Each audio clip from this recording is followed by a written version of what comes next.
दिल्ली के बसंत कुंज इलाके में देश का सबसे बड़ा मल्टीपर्पज इलेक्ट्रॉनिक बस डिपो का शिलान्यास किया गया। दिल्ली के उपराज्यपाल वी.के. सक्सेना ने यह शिलान्यास किया।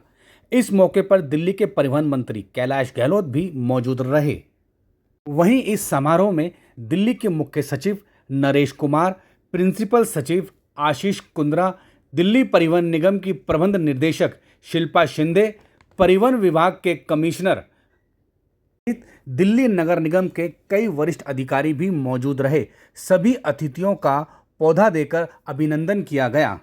सम्मान कार्यक्रम के पश्चात राष्ट्रगान हुआ और राष्ट्रगान के पश्चात दिल्ली के उपराज्यपाल विनय कुमार सक्सेना और परिवहन मंत्री कैलाश गहलोत ने दीप प्रज्वलित कर कार्यक्रम का शुभारंभ किया।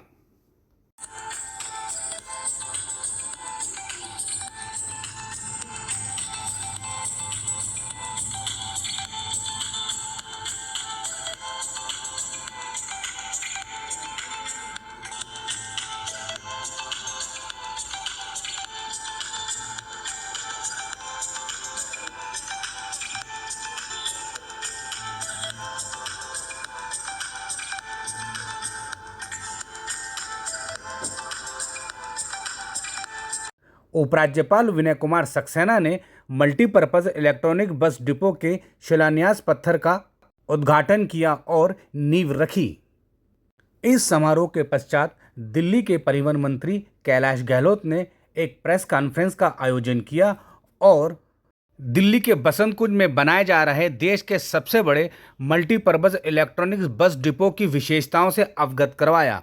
मंत्री कैलाश गहलोत ने बताया कि डिपो पूरी तरह से आधुनिक सुविधाओं से लैस होगा। इस डिपो में करीब 434 इलेक्ट्रॉनिक बसें खड़ी की जा सकेगी। इसके अलावा लगभग 230 कारें और 200 दुपहिया वाहन भी बस डिपो में खड़े किए जा सकेंगे। उन्होंने बताया कि डिपो में एक बेसमेंट भी होगा और प्रथम फ्लोर भी बनाया जाएगा।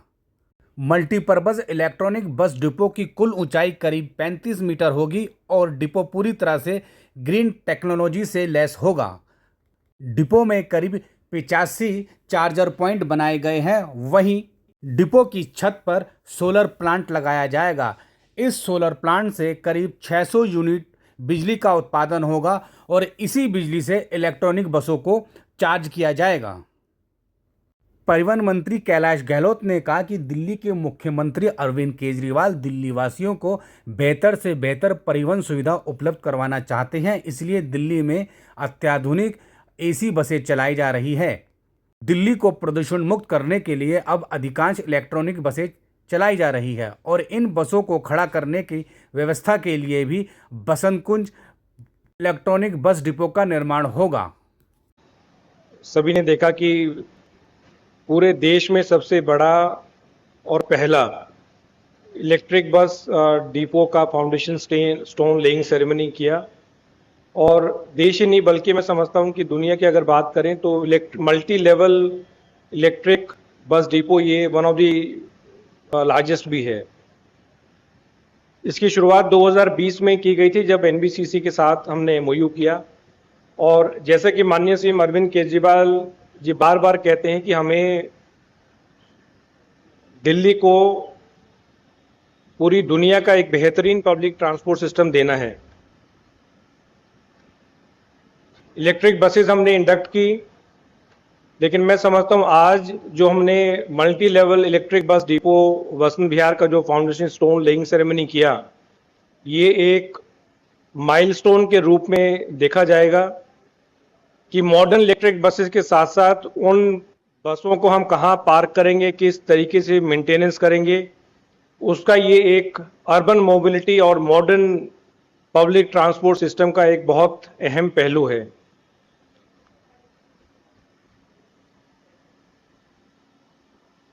मैंने बताया कि इंडिया का लार्जेस्ट और पहला multi level electric bus depot है जिसमें 434 बसें एक साथ पार्क हो सकती हैं। ये पूरा इलेक्ट्रिक बसेस को चार्ज करने के लिए भी उसकी पूरी फैसिलिटी होगी।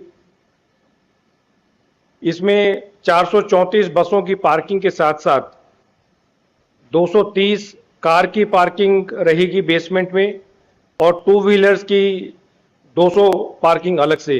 तो इसका मतलब 434 बसों की पार्किंग के साथ साथ इसमें लगभग 430 अन्य व्हीकल्स की पार्किंग की फैसिलिटी भी रहेगी।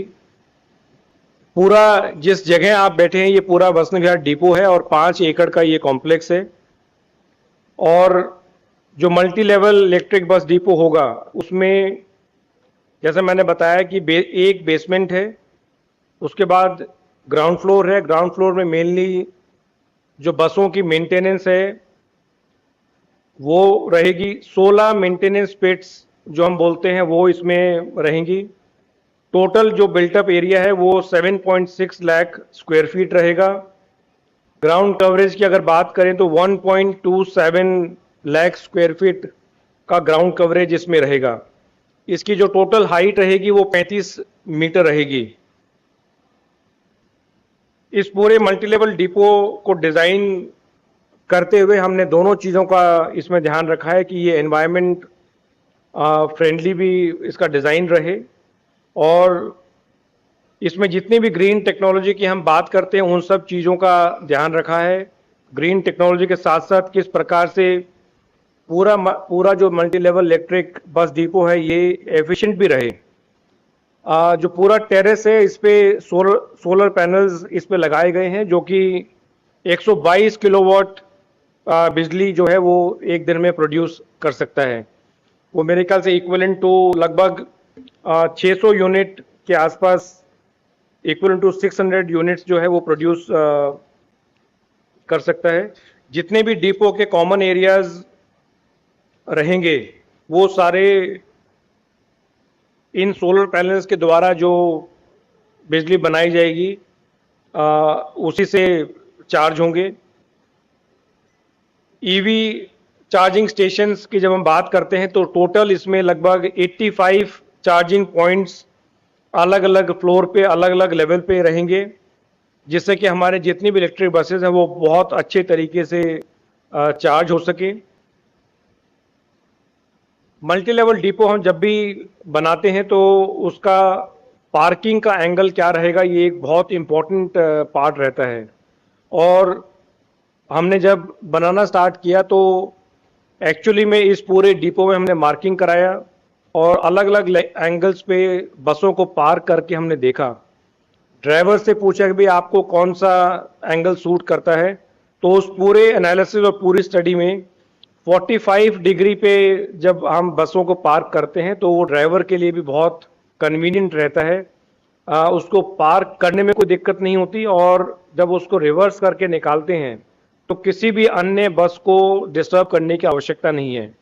तो जितनी भी बसें पार्क होंगी वो 45 डिग्री एंगल पे पार्क की जाएंगी। दूसरा सवाल जो मल्टी लेवल डिपोज बनाते हुए जब उसको प्लानिंग करते हैं तो रैम्प, क्योंकि एक बस जब वो रैम्प पे चढ़ती है तो एक बस का वेट लगभग 16 टन का एक बस का वेट रहता है, जो उसका कर्व वेट हम बोलते हैं। तो 16 टन का व्हीकल जब रैम्प पे चढ़ता है तो उसका ग्रेडियंट भी बहुत इंपॉर्टेंट है, उसकी स्ट्रेंथ भी इंपॉर्टेंट है और उसका जो विड्थ है वो भी बहुत इंपॉर्टेंट है। तो इन सभी चीज़ों का प्लानिंग करते हुए ध्यान रखा गया है। इसमें हर एक फ्लोर पे 2 अलग रैंप हैं और हर एक रैंप जो है वो 6 मीटर चौड़ा है। 6 मीटर चौड़ा उसकी विड्थ रखने का मेन जो कारण है वो ये है कि अगर सपोज कोई बस को दिक्कत होती है, कोई डिफिकल्टी होती है, तो दूसरा व्हीकल उसी रैंप से पास हो सकता है। इसका मतलब 2 बसें जो हैं वो ऑपोजिट डायरेक्शन में मूव कर सकती हैं।